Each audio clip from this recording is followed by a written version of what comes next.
Querido, ¿qué hace uno para conservarse así de bien? Pues, hombre, como esto es una entrevista entre dos amigos, te diré que hace año y medio, 2 años, pues, bueno, en uno de los reconocimientos que me hago normalmente,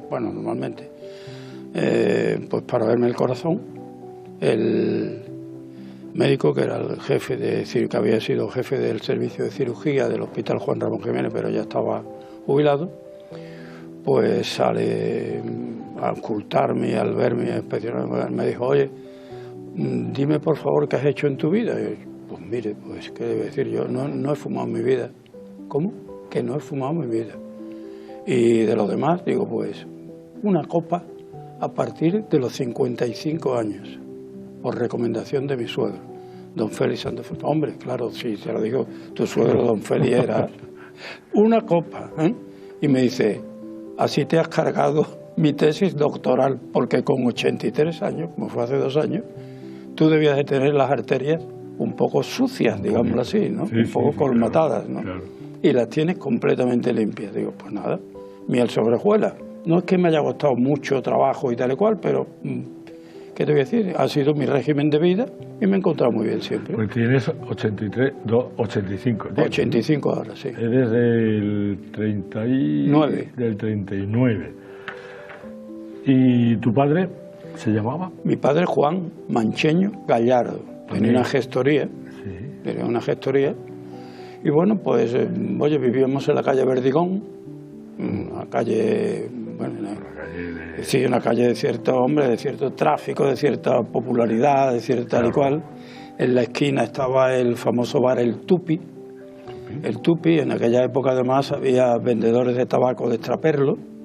En aquella época en la esquina del Tupi se ponían, en la esquina del Tupi, con Aguas, Alfonso XI y General Primo de Rivera, en aquella época, en esa esquinita, se vendían el tabaco rubio, el tabaco de cartón, el tabaco inglés de hebra, etcétera, etcétera, todo extraperlo. Y los cigarrillos sueltos también. Y los cigarrillos sueltos. Claro. Y luego había muchos colilleros alrededor de aquella época, comprende, cuando alguien fumaba y tiraba, desgraciadamente, pues oye, eran acostumbrados y no tenían capacidad para poder comprar tabaco de extraperlo, y estaba esperando que alguien tirara la colilla para sacarle. Se vuelven a ver algunos, ¿eh? Sí. Se vuelven a ver algunos recogiendo colillas para liarse un cigarrillo. Y tu madre, que no la hemos nombrado. Mi madre fue una auténtica luchadora. ¿Por qué? Pues porque al cabo de los tiempos, como suele ocurrir tanto en la vida, pues las cosas no le fueron bien a mi padre. Y entonces, pues, se hundió un poco, ¿no? Claro. Mi padre. Y mi madre salió como una jabata, digamos así, al rescate. Y entonces creó lo que se llamó Benítez Decoración, que llegábamos a tener 3 tiendas de decoración en Huelva, y con un éxito extraordinario. Así pudo sacar a sus 5 hijos adelante. Eso te iba a decir, 5 erais, ¿no? 3 varones. 4 varones y una hembra. Y una hembra. Sí, mi hermana Alicia estaba casada con un hijo de don Roque Borrero, el que tenía la farmacia en La Placeta. En la farmacia, en la Placeta. Sí, en La Placeta, don Roque Borrero. Don Roque Borrero. ¿Ese apellido era de Beas o...? No, de Alosno. ¿De Alosno? No, de Alosno no, de Paimogo, perdón. De Paimogo. Sí, del Andévalo de Paimogo. Bueno, ¿y vivían en Huelva ustedes en la calle Verdigón, me dijiste? Sí. En la calle Verdigón, en el número 12, luego estaban Los Raíles, que era una tienda de comestibles, y a continuación la famosa Casa de María, que ahora viene como casa de marineros del siglo XIV, XV, XVI, que ahora se ha convertido en un bar. Sí. Bueno, pues en esa casa veía yo a María, toda vestida de negro, como en aquella época, salir en primavera a encalar la fachada, claro, con su cubo, a encalar la fachada. Bueno, y ahora me encuentro, bueno, con que están en ese itinerario turístico de las cosas que ver por Huelva, la Casa de María. Bueno, vale. Bueno, una casa. Vale, estupendo. Bueno, es que en Huelva queda poco de lo antiguo, queda poco. Ese es un tema que nos daría para varios debates. Escribe mucho, ¿no? Bueno, sí, suelo escribir, he escrito siempre mucho. Yo, toda mi vida, me ten en cuenta que te voy a decir, hombre, si he estado por ejemplo, el Club de Escritores Onubense, el CEO, pues oye, pues eso lo fundamos entre ellos yo, con Pepe Baena, con Andivia, con Guzmán y tal igual, éramos 8 los fundadores, pues, y entre ellos pues yo.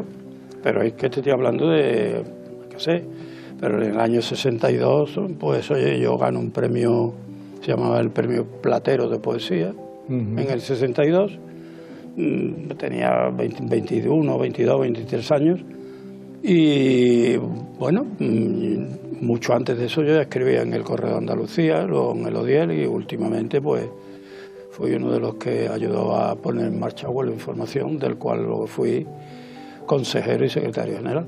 Ajá. ¿Y llegaste a escribir algún libro? No, soy, ¿cómo te diría? No perezoso, sino que no me gusta o no creo yo que sea mi labor en este mundo loar mi vida, y por lo tanto no voy por ese camino, voy más, yo escribo, hago comentarios, análisis. Me encanta sobre todo la mente que tienes que tener para recordar todas esas cosas cuando escribes de Huelva, de las calles de Huelva, de los sitios de Huelva, de los... Hay algo, Jesús, que es si verdaderamente lo llevas dentro de ti. Te gusta, claro. Y lo vives, y lo vives, y lo mamas, pues oye, pues entonces la Huelva de hace 50, 60 años la tengo aquí, ¿no?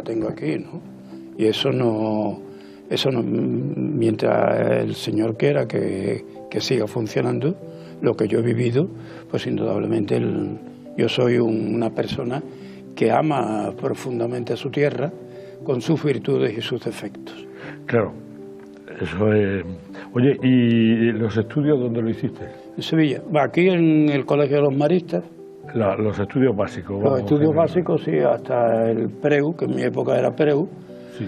Hasta que lo hice en el Colegio Colón de los Hermanos Maristas, y luego pasé a la Universidad de Sevilla. Pero no estaba, perdona, en los maristas donde están ahora, ¿no? No, en los maristas de la calle San Andrés. La calle San Andrés, bueno, si llegas hasta San Pedro, lo que continúa, para que te hagas idea, hasta donde está Juan Ramón Jiménez. Sí. Esa calle es la calle San Andrés. Detrás nuestra estaba el Colegio Francés. Eso iba a decir, porque ahí estaba el Colegio Francés. Exactamente. Y cuando una de las pelotas se embarcaba, nos la rajábamos mutuamente. Qué mala leche. Bueno, no, es propio que se hicieran esa faena. ¿Y tienes amigos todavía de esa infancia? Sí. Sí, ¿no? Sí, por supuesto. Yo suelo decir que recibo, por decir una frase que recibo en María Mandao. María Mandao, sabes que es un bar-restaurante de Huelva que está ahí, al lado de la placita del Gran Teatro, Plaza Alcalde Cotomora, y todos los días nos reunimos 8 o 10, todos los días del año, 8 o 10 de mi quinta, de nuestra quinta, vamos, de 80 a 85 ahí ya, sí, claro, la mayoría, de los que quedamos. De los que vamos quedando. De los que vamos quedando. De los que vamos quedando. Y luego ya pasas a la universidad, a Sevilla, ¿no? Sí, la Universidad de Sevilla, donde me encuentro además con una serie de personas que luego han sido tremendamente decisivas en el destino de este país, ¿no? Ahí me encuentro, bueno, entre otros, pues Alejandro Rojas Marcos, a Felipe González, en otros cursos distintos a los míos, pero allí en la universidad, y bueno, ya hay el correveidile de que si son o no son, de que si tiran más hacia un lado que de otro y demás, ¿no? Sí, claro, entonces la universidad era el caldo de cultivo de todo ese... Yo tuve allí un padre protector que me dio mucha leña en Derecho Administrativo, que era Manolo Clavero, Manuel Clavero Arévalo, luego ministro, como tú bien sabes, y un dirigente fundamental dentro de lo que fue el esquema de UCD. Y de alguna manera, pues durante muchos años trabajé junto a Manolo Clavero. Luego entramos, si acaso, en ese tema, porque ahora te voy a llevar a la mili. Ah, bueno. ¿Hiciste la mili? Sí, sí, en Montejaque. ¿Cómo en Montejaque? Montejaque. Yo la hice en Ovejo. Montejaque, tú sabes que arriba está situada Ronda. Sí. Y los fines de semana subíamos siempre. Por supuesto no teníamos un duro, andando durante 3 kilómetros y medio, 4 kilómetros y medio, la montaña que había, hasta llegar a Ronda. Y en Ronda, bueno, lo que hacíamos los milicios, ella lo sabe, pues dar una vuelta, charlar con la gente del pueblo, comer allí y tal igual, hasta que teníamos que volver al campamento, pero bien. ¿Todo qué hiciste? ¿2 años? O... 2 años, 2 años, sí. ¿Allí en Montejaque? Sí, todo sí, el Montejaque, sí, sí. Bueno, pues, ¿y los recuerdos fueron buenos? ¿Qué? Los recuerdos. Los recuerdos muy buenos. Me llamaron al final del segundo campamento para ver si quería seguir en la carrera militar, porque decían que tenía algo de espíritu militar y que sabían, de madera, ¿no? Que es madera, que se habían fijado y que tal y cual. Yo a la orden de... Sí. Lo tuyo iba por otro lado. Sí, ¿no? Lo mío iba por otro lado. Yo dije que no. Le pasó a mi suegro también. A mi suegro le ofrecieron cuando terminó la guerra, que era, no sé, capitán o comandante médico y tal y cual, le dijeron que con 28, 29 años y tal y cual, que tenía un enorme porvenir en el ejército. Mi suegro dijo que él prefería ser comandante coronel en su casa, con su familia y sus hijos. Desde luego, eso es interesante. Bueno, ¿y cuándo se echa el noviazgo? ¿Cuándo empieza? Pues el noviazgo, yo me casé con 30 años. María Antonia tiene, bueno, tenía yo con 30 años, María Antonia 23. Bien, estuvimos 4 o 5 años de novio, que era lo habitual en aquella época. Nos casamos en la cinta. Luego tenemos 3 hijos, no vive ninguno con nosotros, uno en Córdoba, otro en Sevilla y otro entre Cádiz y Málaga. Y muy bien, muy enamorado de mi mujer y muy feliz con mis hijos. María Antonia Sanz de Frutos. Sí. ¿Y dónde fuiste de viaje de novio? Pues a dar una vueltecita por España. ¿Ah, yo sí, te diré que yo, bueno, es un problema que nunca he podido solucionar, que es que me dan miedo las alturas en líneas generales y por supuesto el avión para mí es como si fuera el pájaro de fuego que decían los indios, ¿vale? Entonces mi mujer ha viajado prácticamente con su madre, con sus hermanos, con sus amigos y tal igual por el mundo entero. Y yo me dedico a enviarle telegramas, ya está en Nueva York, está en Nueva Delhi, está en yo no sé cuánto y tal. ¿Y tú entonces no has viajado en avión nunca? No, nunca. Sin embargo, decir, gracias a Dios no he tenido que viajar. No, sin embargo, al día siguiente de inaugurarse el AVE Madrid, Córdoba, Sevilla, bueno, pues yo me fui a Sevilla y cogí al día siguiente el AVE, que iba a 300 kilómetros por hora. O sea, yo mientras vaya viendo no me importa la velocidad. Pero, amigo, sustentado ahí en el aire, miedo psicológico que no he podido superar. Miedo a volar, que hay mucha gente que lo tiene. Bueno, yo a medias poco. Porque me gusta, no es que me guste volar, pero no me quedo en tierra por ir a algún sitio. Te cuento, el marido de mi prima Lola, ya han fallecido los dos, el marido era comandante de Iberia y hacía Madrid y Nueva York. Y me dijo, Tony, te vienes conmigo en la cabina. Sentadita. Digo, ¿cómo? Que te vienes conmigo en la cabina para que tú no tengas miedo. Yo te voy diciendo lo que vamos haciendo y el grado de seguridad es máximo y tal y cual. Y digo, Manolo, se llama Manolo, para llevarme ahí me tienes que llevar fusilado porque si no, no voy. Y allí menos, viendo tantos botones y tantas historias. Yo, bueno, no vamos a contar anécdotas porque luego se nos va el tiempo y nos queda todavía hablar de muchas cosas. ¿Profesionalmente ejerciste como abogado? No, funcionario. Estuve 2 años en el gran bufete de Juan José Domínguez. Juan José Domínguez, sí, claro, que fue decano. Claro. Y tuvo una muerte además. Aquello fue una experiencia para mí extraordinaria, porque Juan José es de los tíos más geniales que he visto yo en mi vida, ¿no? Qué gran persona. Una gran persona, pero además con una capacidad, olvídate tú de mi memoria y de la capacidad de ingenio que tenía, lo inteligente, lo hábil, todo lo que te dé. Estuve 2 años con él, pero luego me surgió la oportunidad de ser funcionario y entré primero en aquella época, y lo cuento porque yo no tengo nada que ocultar, Félix Pérez Millares. Félix Manuel. Que eso, Félix Manuel Pérez Millares, sí. Que luego fue presidente de UCD de Andalucía y eso. Pues me ofreció una plaza aquí en la organización sindical. Sí. Y yo entré en la plaza gracias a Félix Pérez Millares, ¿no? Y entré de abogado laboralista. Y luego, pues bueno, por esas cosas de la vida, pues no sé, los delegados entendían que tal y cual, pues fui escalando.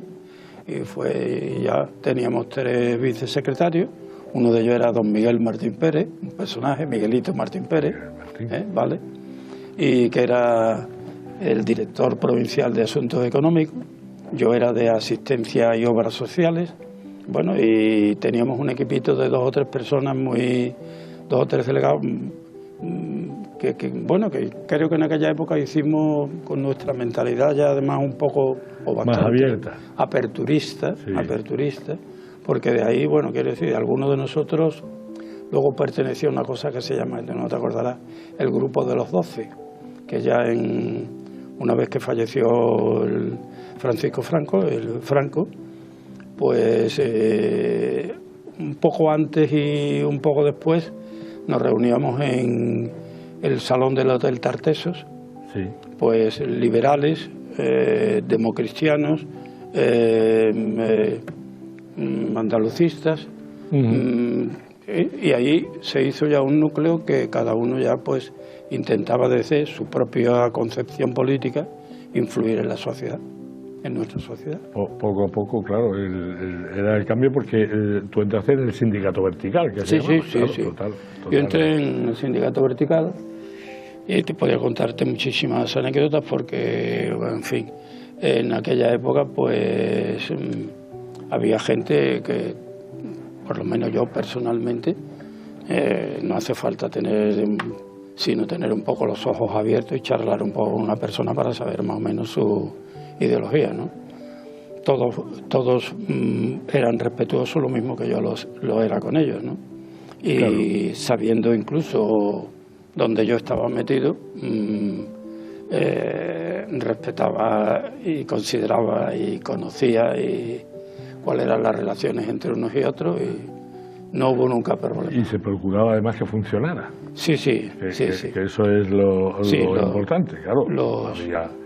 Digamos que los enlaces sindicales, que era como se llamaban entonces, sabían perfectamente cómo pensaba yo y yo sabía perfectamente cómo pensaban cada ellos. uno de ellos. Claro. Y respetándonos mutuamente había feeling entre nosotros. Claro, porque si no, no funciona. Claro. Cosas que pueden pasar ahora, o que pasan de hecho ahora mismo, pero ahí no vamos a entrar por cuestiones de tiempo y otras cuestiones. El deporte ha sido muy importante en tu vida, ¿no? Sí, el deporte yo desde niño pues he practicado mucho deporte, además de lo más heterogéneo. Lo mismo he jugado al tenis desde pequeñito, al tenis, igual que mis hermanos, y al baloncesto ya desde que entré en el Colegio de los Maristas, que jugamos los escolares del 52 por ahí, que ya nos quedamos campeones entonces. Luego en la universidad jugué en el Estudiante y en el Universitario, luego pasé al Gil Martín en Huelva, luego fui vicepresidente del Caja Huelva. ¿El Caja Huelva? Sí, o sea, es una trayectoria. Y en el tenis, pues he estado jugando al tenis, he sido 10 años presidente del club de tenis. Me tocó una época en la que tuvimos que remozar con la Junta Directiva toda la estructura de aquel tenis. Ahora creo que hay un proyecto nuevo muy ilusionante para hacer un tenis nuevo. Y bueno, conseguimos revitalizar la Copa del Rey, trajimos a las primeras figuras que te diría yo que había, no solo en España, sino trajimos en Francia, Inglaterra, Australia, los trajimos aquí. Es cuestión de, tú ya lo sabes, de saber moverse en los sitios donde verdaderamente hay capacidad financiera para poderte ayudar a tener ¿Por qué un número torneo vamos así. ya de la Copa? No sé. ¿Cómo? ¿Qué número llevamos ya de la Copa? Estamos Pues próximos. perdona, el año que viene se hace el centenario. Eso te iba a decir, estamos próximos al El año que centenario. viene el centenario. Ya están preparándolo desde hace varios meses, sé que hay una comisión, me han consultado algunas cosas, yo ya, bueno, digo lo que me piden y se acabó. Claro. Pero sé que esa comisión está trabajando muy bien. Y el atletismo también, ¿no? El atletismo sí lo he hecho, pero menos, poco. El atletismo poco. Yo lo que más, bueno, te va a resultar. Yo, por ejemplo, juego al billar muy bien con 14, 15 años, y perdonadme que lo diga así, pero Pepe Gálvez, campeón del mundo en el año 64, me vio jugar un día en el Círculo Mercantil y me dijo, oye, quiero hablar con tus padres. Y se lo dije a mis padres me pegaron una colleja y me dijo, no, tú vas a estudiar, con 15 años a estudiar. Con 15 años... Sí, porque en aquella época yo me hacía tacadas de 30 o 35, tacadas de 30 o 35 carambolas, y Pepe decía, coño, un tío con 14 o 15 años y tal igual, pues este chaval puede tener. Pero bueno, me ha gustado mucho y veo siempre en la televisión, y mi mujer lo soporta, las partidas de snooker. El snooker Sí, eso que es, porque pues me lo es hablaron una el mesa otro de billar día. con unas troneras laterales, Sí, hay, y tienes hay que ir, 6, 3 y 3, 6, ¿no? Sí, exactamente, no. Sí, hay 3 y 3, 6, sí. Y hay que ir metiendo las bolas. Tú tienes la bola blanca, tienes varias rojas y una negra, tienes que ir metiendo bolas rojas en cada tal y cual, ¿no? Y según la bola que vayas metiendo te dan un valor. Si fallas, pues se tira el... Claro, pero ese es el que se pone el triángulo y mete No. todas las bolas, ese es otro. No, ese es otro, ese es otro. No, perdona.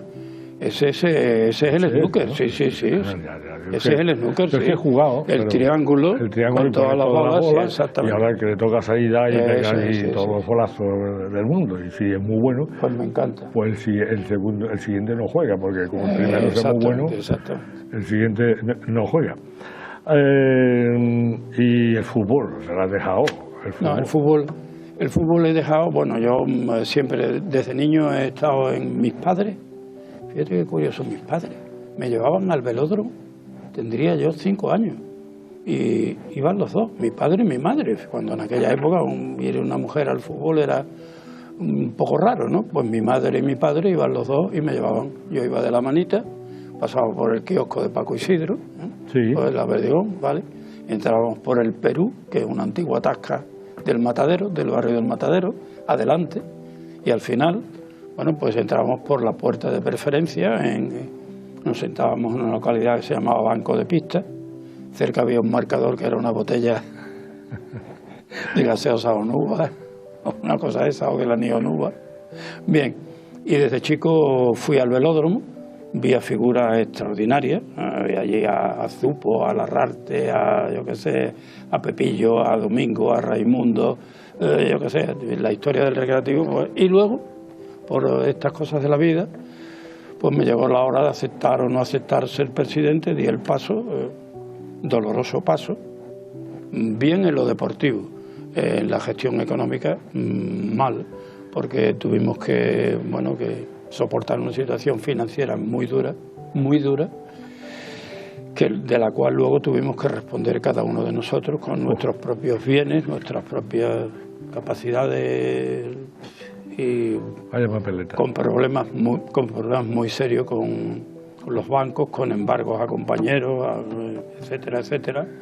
Con los problemas familiares que eso lleva consigo. Sí, exactamente. Claro, Pero bueno, te diré que de los 4 años, 2 de ellos fueron muy buenos, jugamos el ascenso a Primera División. Tuvimos un equipazo vinieron 2 uruguayos, Luzardo y Alzugaray. Me acuerdo. Bueno, y Carmelo y Trujillo. Sí, ya estamos hablando en los años 70 y tantos, 70 y muchos. Sí, de los años 70. Pero un equipazo de los 4 años los salvamos con cierta facilidad y bueno, jugando con equipos, los trofeos colombinos magníficos, con el Madrid, el Barcelona. Yo me acuerdo de el Sao Paulo, el América de Río. De las retransmisiones que hacía mi querido Santiago Cotampinto. Exactamente. Manolo Guerra, Santiago también. Santiago Cotampinto. Qué buenos años de radio para nosotros, vamos, los que muy bueno. trabajamos allí. ¿La música te gusta? muchísimo. Fui tuno. Ah. Fui tuno en la universidad. Aparte de ser tuno, eras tuno de guitarra, ¿no? Fui pandereta. ¿Pandereta? Ah, sí, pandereta. Sí, eso de García. Eso sí. Fui pandereta en la tuna, en Sevilla, en la tuna de Derecho. Y luego para ganar algunas perrillas por fuera, porque estábamos en aquella época, como todos los estudiantes, un poquito cortitos, pues constituimos un cuarteto y íbamos a hacer anuncios de publicidad, pero cantando a 4 voces. Claro. En Radio Sevilla, en Radio Vida, fundamentalmente. Radio Vida, que estaba allí cerca de la Alameda de Hércules y que tenía un contacto directo con los jesuitas. Bueno, pues decías que pertenecías al grupo democristiano, ¿no? Sí, sí. Y bueno, y cristiano y practicante. Sí, y por supuesto. ¿Y eso de la doctrina social de la Iglesia? Pues para mí, breve. Brevemente. Muy brevemente, hombre, yo creo que desde que León XIII, el Rerum Novarum, por primera vez entra en cuestiones de tipo de acción social de la Iglesia, de donde luego se derivan multitud de periferias y de acciones consecuentes, bueno, pues hasta ahora hemos visto que todos los papas desde la época de León XIII cada vez le dan más importancia a la acción social de la Iglesia en sus distintos ámbitos, llámese ecológico, económico, social, etcétera, etcétera. Y creo que es una labor importantísima de la Iglesia, bueno, que te voy a decir que a través de no reconocida. No reconocida, por supuesto, a través de sus entidades y asociaciones. Cáritas Parroquial hace una labor fabulosa, Manos Unidas hace una labor fabulosa. Bueno, y nosotros dentro de nuestros círculos de tal y cual, pues oye, hoy las cofradías de Semana Santa hacen una labor fabulosa, desconocida también. Están pendientes no solo de lo que necesitan los propios hermanos, sino el ámbito del parroquial en donde se desenvuelve, pero todo muy silencioso y muy callado. Ahora la labor es magnífica. 85 años, una vida ya vivida y lo que le queda a uno por delante. Hombre, yo digo que si el Señor me quiere dejar por aquí todavía 5 años, yo se le agradezco mucho, que quiero ver todavía quiero ver si llega el AVE o no llega el AVE. Que cueste una cosa, vi la maqueta del AVE en el 92. En el 92 vi la maqueta del AVE. ¿Pero a Huelva? Sí, Madrid, Córdoba, Sevilla, Huelva, Faro. Yo la vi con mis propios ojos en el 92. Vale. Y todavía estamos, que sí, que si no. El presupuesto se quedó en otro sitio. Sí. Y no llegó hasta ahí. Bueno, también es que hemos ido perdiendo competitividad. Yo he ido a Madrid al comité ejecutivo de la Liga de Fútbol Profesional, al cual he pertenecido también 4 o 5 años, con Mendoza, con Ramón Mendoza, con Núñez, con Aurteneche y tal y cual. Éramos 7 con Gerardo Martínez Retamero, el presidente del Betis. Éramos 7 en el comité ejecutivo de la Liga Profesional, pero yo salía de aquí en el vagón Liscut a las 10 de la noche y a las 8 estábamos en Sevilla. Qué bonito viaje. Exactamente, en una litera. Pues oye, te llegabas allí y tal igual. Yo llegaba a las 8 de la mañana y me volvía a las 8 o las 9 de la noche en otro vagón Liscut a Huelva, y lo hemos perdido. Se han perdido tantas cosas. ¿Pero tú eres feliz? Muy feliz. Yo soy muy feliz con lo que ha sido toda mi vida y con lo que, bueno, vivo. Y yo creo que la vida, Jesús, es un poco un tobogán, es subir y bajar, y uno tiene que tener la suficiente capacidad, personalidad, grandeza y humildad para aceptar lo que la vida te va dando. Unas veces te beneficia, otras veces te perjudica. Bueno, es la vida.